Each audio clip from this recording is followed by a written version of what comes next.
So yun mga kachamba, no? Dito tayo sa Sipat Laredel, no? So gagawa tayo ng 55-inch Samsung model, no? So ang issue po nito, nakikita nyo, no? So medyo dark na po yung kanyang kalahating side, no? So ang issue po nito ay backlight issue. So ang ginamit po dito ay edge type, no? So ipipix po natin to, tara samahan nyo ako, let's go. So yun, no? Bubuksan na natin tong Samsung 55 inches, no? So sigurado na po ako rito na backlight issue po ito. Kaya kung ganito man po ang sira ng TV nyo, message at PM na po kayo kay RM Bulacan Touchscreen TV Repair Home Service. Garantisado at sigurado hindi masasayang ang paggawa nyo. Brand new lahat ng pyesa dito. Tara, let's go. Sige. So yun, no? So magandang araw, no? So nakabit na natin yung kanyang edge type, no? Napalitan na natin ang kanyang backlight, no? So ito nga palang TV na to ay Samsung 55 inches, no? So putok din ang kanyang capacitor sa kanyang power supply. Pinalitan din natin yan para isang gawaan na lang tayo, no? So papakita ko sa inyo kung paano nagresulta ng paggawa at pagpalit natin ng backlight na edge type dito kay 55 inch Samsung, no? Tara, let's go. Pailawin na natin to. And the 3, 2, 1, the moment of truth.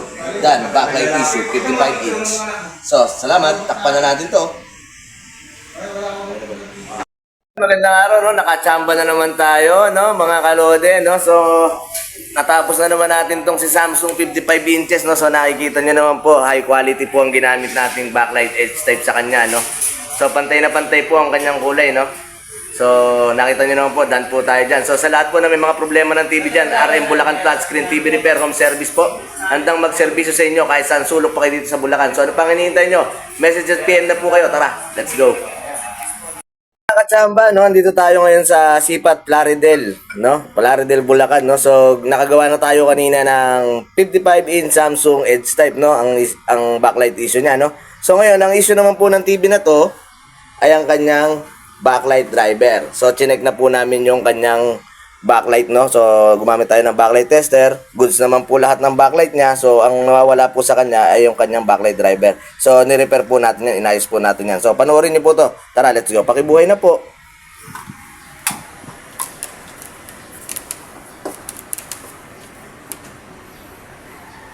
Yun, nakachamba na naman tayo. Lumabas ng kanyang logo.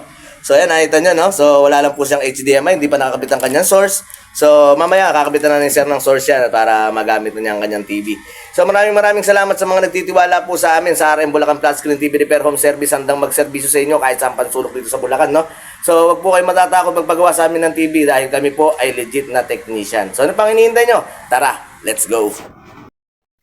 So yun, another satisfied customer po, no? So sir, ano nga po yung pangalan niyo, sir? Michael Santos. So yun, another satisfied customer si Sir Michael Santos, no? So nagawa po natin ang kanyang dalawang TV Samsung, no? Isang 55 inches na Samsung at isang 40 inches na basic TV. So done po tayo dyan. So maraming salamat po sir, no? Sa tiwala po sa amin sa RM Bulacan Touchscreen TV Repair Home Service.